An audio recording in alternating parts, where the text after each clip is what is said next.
بسم الله الرحمن الرحیم والحمد لله رب العالمین والصلاة والسلام علی سیدنا و نبینا ابی القاسم المصطفى محمد. اللهم صل علی محمد و آل محمد و عجل فرجهم و علی آله الطیبین الطاهرین سیما بقیت الله فی الارضین. خیلی خوش آمدید برادران عزیز، فرماندهان زحمتکش و خدوم به معنای واقعی کلمه، و باید تبریک عرض بکنیم به همه شما، به فرمانده محترم ارتش، به فرماندهان نیروها، به مسئولان عالی رتبه ارتش جمهوری اسلامی ایران و به یکایک آحاد این ارتش خدوم روز ارتش را و جلوه‌گری‌های گوناگون ارتش را که به حمدالله افتخار آفرین بوده در بخش‌های مختلف.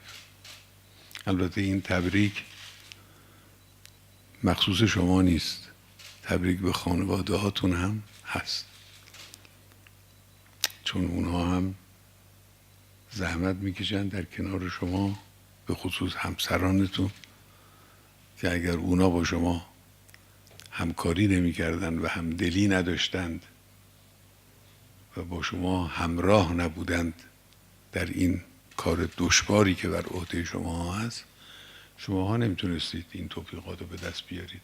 لااقل در بخشی از این کارها لنگ میزدید. این توانایی ها به خصوص هرچه که مسئولیت ها بالاتر میره، زحمت خانواده ها بیشتر میشه. از قول ما به خانومهاتون، به خانواده هاتون سلام برسونید، تبریک بگید، هم روز ارتش را، هم نیمه شعبان را، هم اعیاد شعبانیه را و هم عید نوروز را. خب جناب سرتیپ حیدری بیانات خیلی خوبی بود و درست تبیین کردند هم چهره اشد علی الکفاری را، هم چهره رحما بینهم را. این برداشت خیلی خوبی بود از واقعیت امروز ارتش. نیروهای مسلح یکی از مظاهر و عناصر اصلی قدرت ملی هستند، بدون تردید.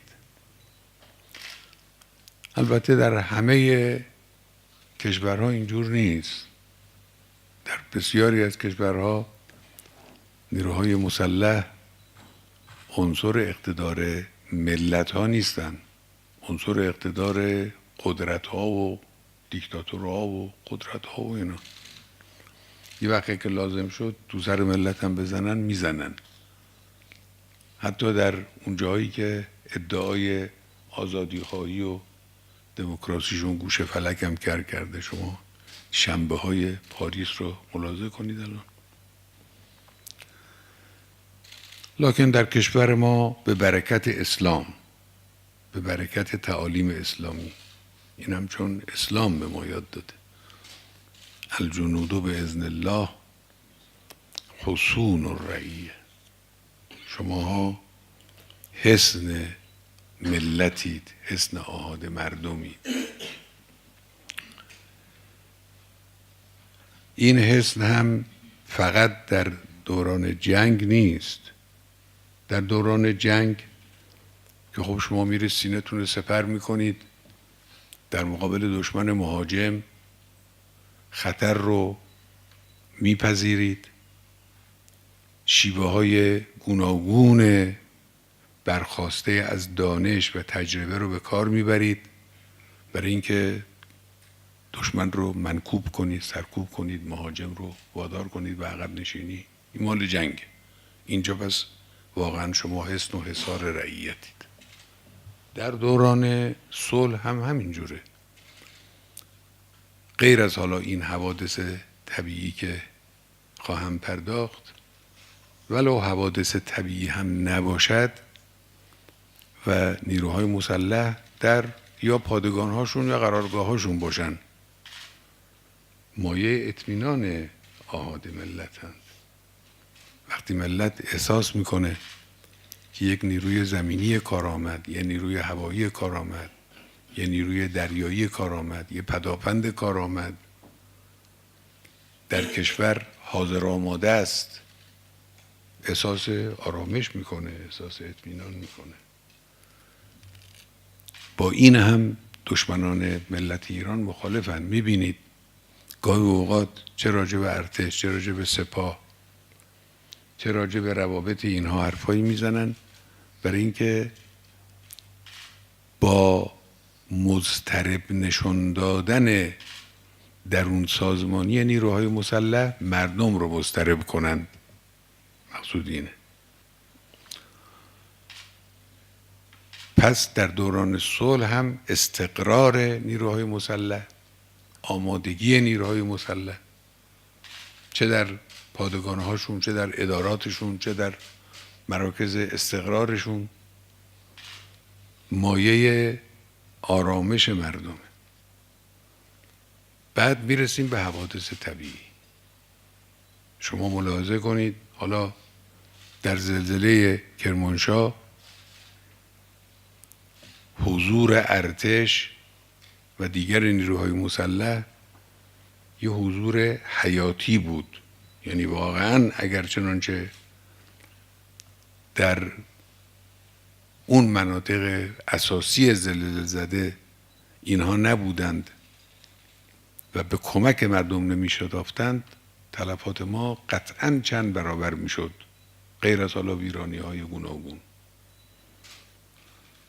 این مال زلزله کرمانشاه. در این سیل اخیر هم حالا من البته به نیروهای مسلح دستور دادم که برند، اما من میدونم، اطلاع دارم قبل از دستور من هم بخش مهمی از نیروهای مسلح، ارتش و سپاه و دیگران تو میدان بودن.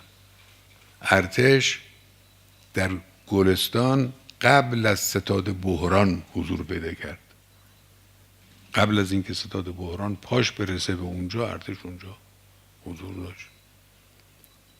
اینا حصون الرعیه یعنی اینها. فقط هم این حضور آلات و وسایل و اینا نبود، جسمشون، بدنشون، توان جسمانیشون در خدمت مردم بود. سرهنگ ارتشی خم میشه که یک پیرمرد پاشو بذاره رو پشت او سوار بشه. می‌بینید اینا چیزایی است که میمانه در حافظه تاریخ، گم نمیشه. اینو ملت ایران دیدن. این حصون الرعیه است. این یعنی ارتش وقتی میگه ارتش فدای ملت، صادقه در این کلام، داره کار میکنه. اینها ارزش هایی است که وجود داره. خب یه نکته دیگر این است که ارتش جمهوری اسلامی به برکت جمهوری اسلامی صرفاً ابزارآلات و تجربه و دانش و فن نیست، بلکه در بخش‌های از ارتش یک نمایشگاه ارزش‌های اسلامی هم هست. ویترین ارزش‌های اسلامی است در بسیاری از نقاط ارتش، چه در دانشگاه‌هاش، چه در پادگان‌هاش، چه در مراکز اداری و استقرارش. توجه به ظواهر دین، توجه به اعمال شریعتی، اینها، توجه به خدمتگزاری، اینا چیزایی که در ارتش خودش رو نشان داده. من حکم کلی نمی کنم، حکم که همه یه جور نیستن. مهم اینه که نمونه هایی داشته باشیم که انسان بتوانه اینها رو سر دست بلند کنه نشون بده. عباس بابایی رو یا صیاد شیرازی رو یا امثال اینها رو انسان میتوانه به یک ملت نشان بده، میتوانه به امت اسلامی نشان بده، میگه اینا این بود. اون تعهدشون، اون فداکاریشون، اون تواضعشون، اون گریختنشون از نام و نشان. در یک برهه‌ای فرمانده نیروی هوایی میخواستیم انتخاب کنیم، 3 تا گزینه مطرح بود: شهید ستاری، شهید بابایی و یه نفر دیگه یادم نیست کی بود، مال زمان ریاست جمهوری منه. من محول کردم به خودشون، خدا من انتخاب نمیکنم. به نظرم خواستمشون، یادم نیست حالا چون خیلی گذشته، سالها گذشته. بودم خودتون بنشینید یکیتون انتخاب کن. نشستن انتخاب کردن. البته اون زمان بیشتر رسم بود که فرمانده نیروی هوایی خلبان باشه. شهید ستاری خلبان هم نبود، نیروی فنی بود. اونو انتخاب کردن، گفتن این مثلا به این دلیل، به این دلیل. یعنی مثلا شهید بابایی که حالا یادم اسمش رو، اون دیگری یادم نیست، میتونست یه اشاره‌ای بکنه، یه اشاره بکنه که مثلا آدم بفهمه او مایله که بشه فرمانده. راحت همین کار اتفاق میافتاد. بالاخره او خلبان بود.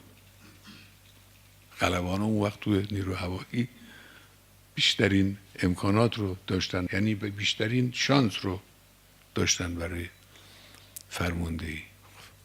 نکردن. اینا خیلی مهمه. اینا خیلی مهم. غالبا چشمهای ظاهربین و زبانهای جدا از اندیشه و فکر این چیزها رو نه میبینن و نه میگن، اما هست، وجود داره. من تو ارتش خیلی بودم، با خیلی ارتشی ها نشستم، برخواستم، آزمودم این رو. اینا وجود داره در ارتش. این ارتش خیلی با ارتش مکتبی یعنی این. اینو تقویت کنید. اینو شماها که فرمانده هستید تقویت کنید.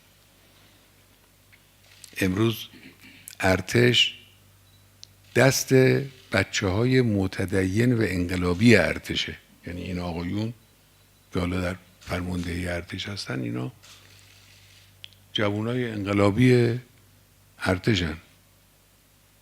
غالباً که از ورودی های بعد از انقلابن، حالا تعدادی البته مال اندکی قبل از انقلاب، اما غالباً مال ورودی های بعد از انقلاب که در ارتش وارد شد.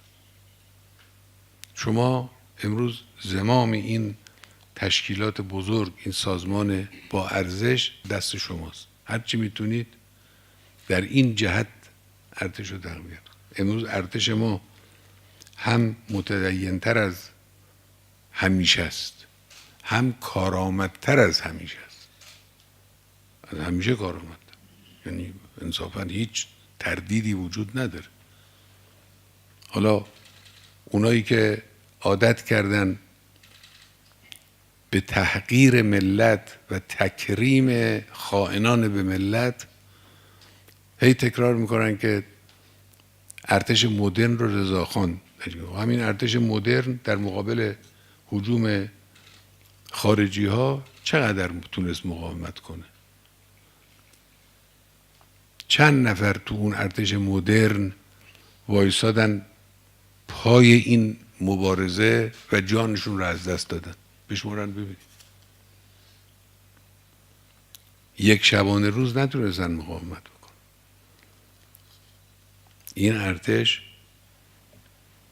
8 سال در یک جنگ منظم مقاومت کرد، ایستادگی کرد، فعالیت کرد.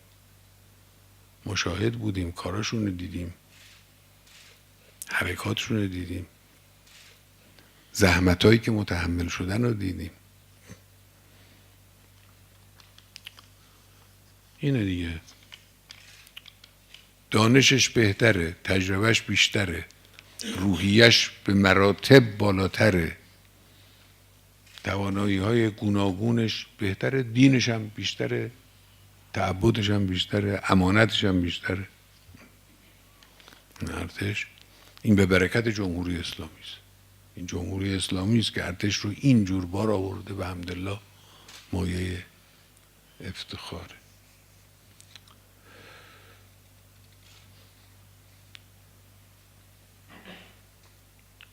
ارتش و نیروهای مسلح امروز فقط به منافع ملی نمیپردازن، منافع ملی رو تأمین میکنن، اما نیروهای مسلح ما امروز برکاتشون به بسیاری از کشورهای دیگه هم میرسه.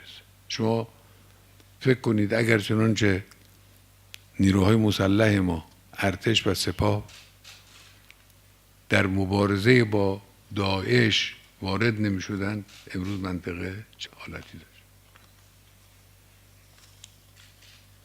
کشورها، البته کشورها کارهای خودشون رو کردن، منتها نقش نیروهای مسلح جمهوری اسلامی رو کی میتونه نادیده بگیره؟ اگه وارد نمی شدن، شما ببینید امروز همسایگان ما، کشورهای همسایه ما، ملت ها چجوری بودن و حکومت ها دست کیا بود؟ یعنی نیروهای مسلح جمهوری اسلامی برکاتشون رو دارن تقسیم میکنن، نعمتهای خدادادی رو بین خودشون و دیگران تقسیم دارن میکنن، خیرشون به همه میرسه و امیدواریم این ادامه پیدا کنه و خیرتون به دنیا برسه انشاءالله.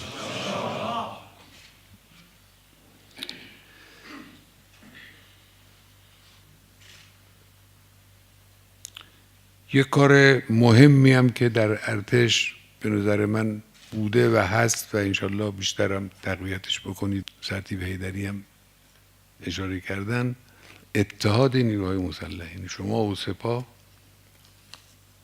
دست اتحادتون از هم جدا نشه. حرکت زیبایی بود این کاری که این آقایون کردن بعد از قضیه حرکت زشت آمریکایی ها نسبت به سپاه، پا شدن رفتن با سپاهی ها دست برادری دادن. این بسیار حرکت زیبا و درستی بود که انجام گرفت. اینا دشمن رو خیلی عصبانی میکنه. هر کاری که شما بکنید که دشمن رو عصبانی کنه اون کار خوبه. این هر کاری انجام بگیره که به نفع دشمن باشه اون کار بده. هر جور کاری میخواد باشه، چه آدمی که این کار رو انجام میده مثل من عمامه داشته باشه، چه مثل شما لباس نظامی داشته باشه، فرقی نمیکنه. دشمن رو جری نباید کرد، روحیه به دشمن نباید داد. یکی از اساسی ترین شیوه های امروز جنگ در دنیا جنگ روحیه هاست. همیشه همینجور بود، البته امروز دیگه بیشتر. روحیه طرف رو تضعیف کن. مردک تو کشور خودشون هزاران میلیارد بدهکاری و بدبختی و گرفتاری دارن، سیل میاد، طوفان میاد، تا 2 سال، اون طوفانی که چند سال پیش کارولینا آمد، تا چند سال، 2-3 سال اصلا رسیدگی ندونستن بکنن. این گرفتاری ها رو در اون موقع میاد میشینه برای جمهوری اسلامی و ملت ایران و مسئولین کشور بنا میکنه لیچار گفتن و چرند گفتن و چیزایی که شأن خودشون هست رو به دیگران نسبت دادن. دشمن اینجوریه، او میخواد روحیه طرف رو ضعیف کن. میدونن واقعیت چیه، گرفتاری های خودشون هم میدونن، بدبختی های خودشون هم میدونن، حرکت عظیم و سریع ملت ایران رو هم میبینن. این کاری که الان در مسئله سیل داره انجام میگیره تو این چند تا استان، اینا کارهای فوق العاده است. واقعا زبان و بیان قادر نیست اینا رو درست توصیف بکنه. ارتش یه جور، سپاه یه جور، بسیج یه جور، آحاد مردم یه جور، روحانیون طلبه ها یه جور. چند هزار طلبه رفتن، چند هزار دانشجو راه افتادن رفتن به کمک مردم با دست خالی. نمیتونن، هم خیلی هاشون توانایی هم ندارن. امکانات مالی که مردم در اختیار این کار گذاشتن، اینا چیزای عجیبی است. اینا در دنیا یا هیچ نظیر نداره یا خیلی کم نظیر داره. این نشون دهنده حرکت عظیم ملت ایرانه. اینا رو دشمن میبینه، خب